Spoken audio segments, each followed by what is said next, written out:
Good morning, dear students. How are you? I hope you all are good and fine at your places. I am Hemlata Vasist, your SST teacher. Today we will discuss the next topic of this chapter, Ocean of the Movement of the Ocean Water, and the topic name is tides. So start with the tides.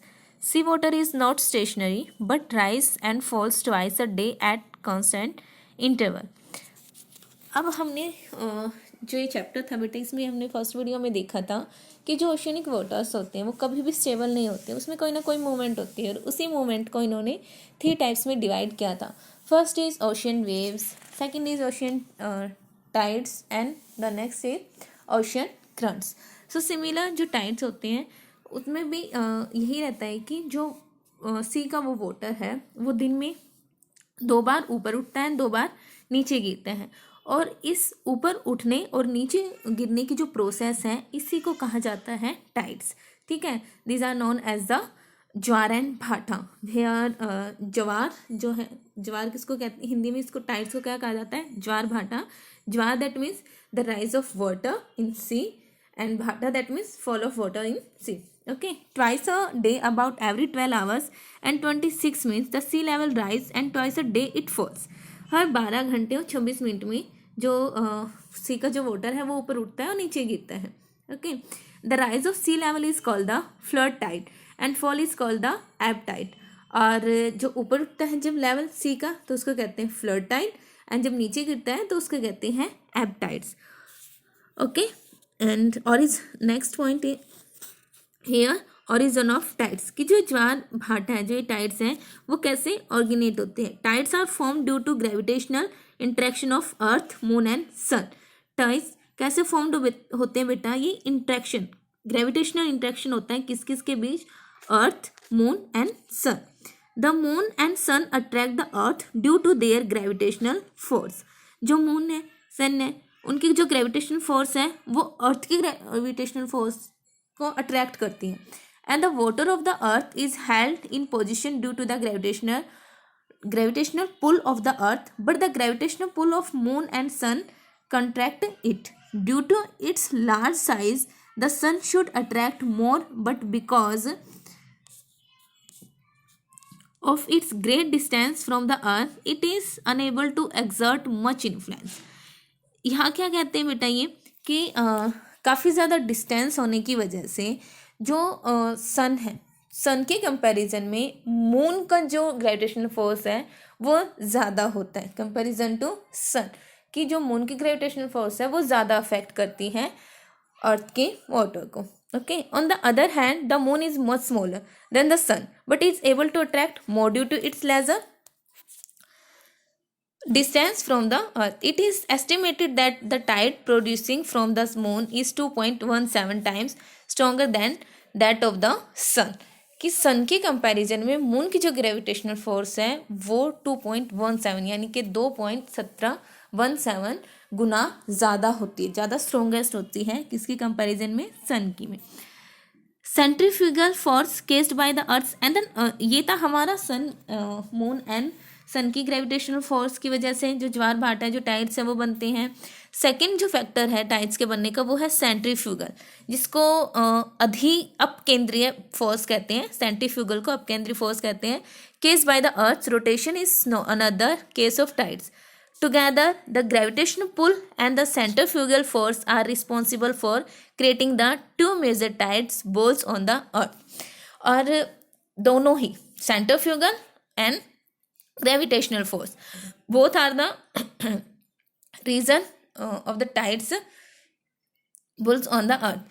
ये इन दोनों की वजह से जो अर्थ है उसमें जो tides है वो बनते हैं. On the side of the earth facing the moon, a tidal bulge occurs while on the opposite sides, though the gravitational attraction of the moon is less. As it further away, the centrifugal force cases tides bulls on the other side. The tide generating force is difference between these two forces, that is the gravitational attraction of the moon and the centrifugal force. एक तरफ से अर्थ पर centrifugal लगता है and दूसरी तरफ से जो मून की जो ग्रेविटेशनल फोर्स है वो बनती है. तो इस तरीके से एक ही टाइम में, सेम टाइम में जो हमारी अर्थ है, अर्थ पर एक ही सेम टाइम में टोबा, ज्वार और भाटा आते हैं, ओके, या फिर टाइड्स आते हैं। Suppose the earth has a uniform depth. Suppose करो कि अर्थ के पास अगर इक्वली डिफेथ होती है, यानी कि सेम गहराई पर होती, हमारी जो अर्थ है उसको यूनिफॉर्म होता है, मतलब सिमिलर, कि अगर हम बात करें कि जो अर्थ है, हमारी पृथ्वी है, उसको एक जैसी जो गहराई है, डिफेथ है, उससे कवर कर रखा होता है इन ओशियंस ने। And the attraction force of the moon is greatest at A, being nearest to the moon figure. आगे हम पिक्चर देखेंगे बेटा इसकी, उससे समझेंगे। देखो, वेट, सी है यहाँ पे फॉर्मेशन ऑफ टाइड्स की, जो टाइड्स है वो कैसे बनते हैं। यहाँ पर फोर्स लगता है सेंटर फोर्स, यहाँ होता है हमारा मून का ग्रेविटेशनल फोर्स, ओके। तो इधर से जो सेंटर फिगर फोर्स है, यानी कि जब हमारी अर्थ रोटेट होती है तो उसका जो अपकेंद्रीय बल है वो मूव करते हैं, यहाँ पे फोर्स लगती है। इधर से जो मून है, मून की जो ग्रेविटेशनल फोर्स है वो अर्थ को अपनी तरफ से अट्रैक्ट करती है। और हाँ, एक चीज़ों में यहाँ पे आप लोगों को बता देती हूँ कि जो लैंडेड रीजन होते हैं, सन और मून की जो ग्रेविटेशनल फोर्स है वो लैंडेड रीजन की कंपैरिजन में जो हमारे वाटर बॉडीज होते हैं, ओशियंस होते हैं, वहाँ पर ज़्यादा अफेक्टेड होती है। इस वजह से हमें जो ओशियंस का वाटर है, वाटर बॉडीज़ में जो वाटर प्रेजेंट होता है वो ऊपर उठता हुआ दिखाई देता है, okay. You see this picture, यहाँ देखो आप, ए बी हमारा सेंटर पॉइंट है, सी ये किस तरफ को शो कर रहा है, जो सेंटर फिगर फोर्स को शो कर रहा है, एंड डी ओशंस की तरफ, एंड हेयर ई अर्थ, ठीक है। सो अभी समझ के चलेंगे, वो जो पिक्चर आपने देखी सभी की location A B C D E point कहाँ पर लोकेट है। So now we read about at A being nearest to the moon. जो ए पॉइंट है वो किसके नियरेस्ट है, मून के। At B the attraction of the moon is weaker, और जो बी पॉइंट है वहां पर मून का जो अट्रैक्शन है वो बहुत ही कम है।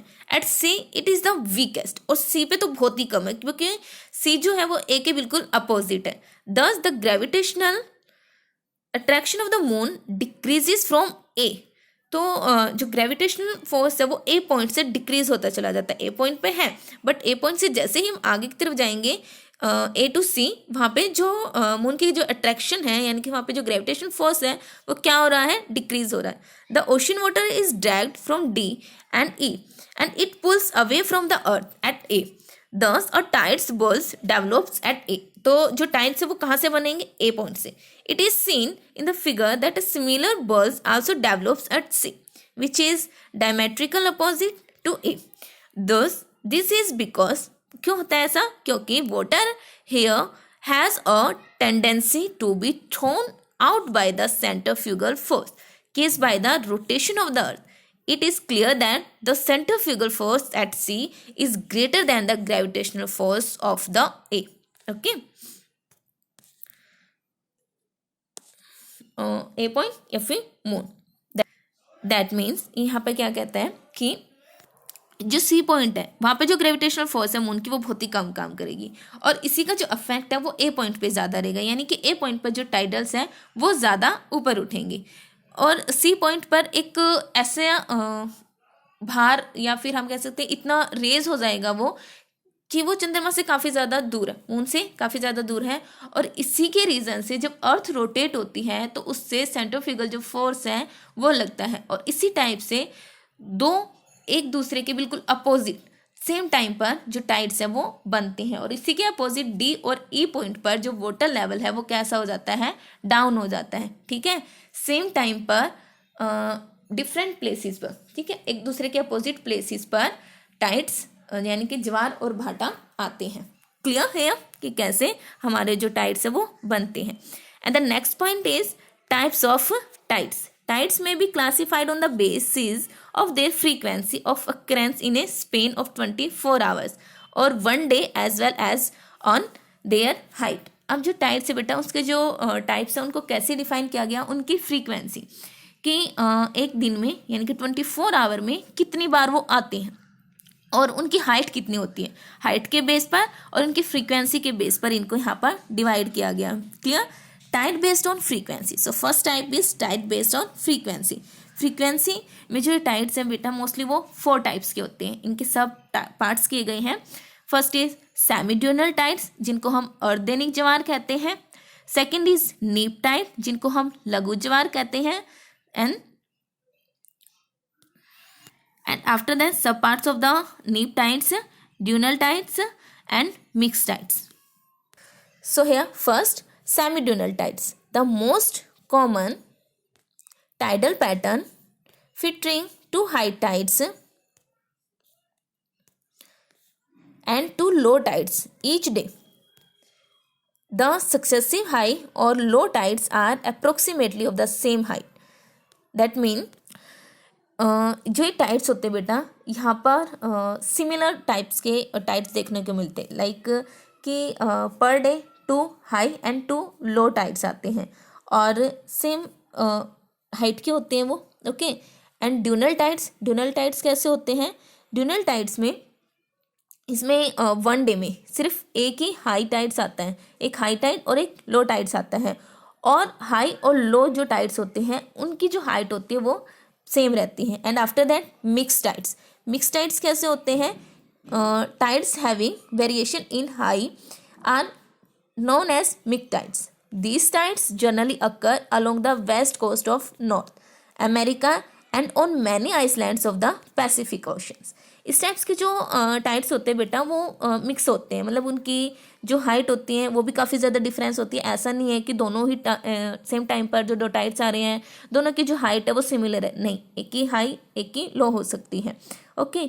इसी करेक्टरिस्टिक की वजह से इसको मिक्स टाइड्स कहते हैं. और ये मोस्टली जो नॉर्थ अमेरिका के वेस्टर्न घाट्स और पैसिफिक जो ओशियन है, पैसिफिक ओशियन के जो हमारे आइसलैंड्स ग्रुप्स हैं वहाँ पर ये हमें देखने को मिलते हैं. सो स्टूडेंट्स, आज की इस वीडियो में हम सिर्फ यहीं तक ट्रीट करते हैं.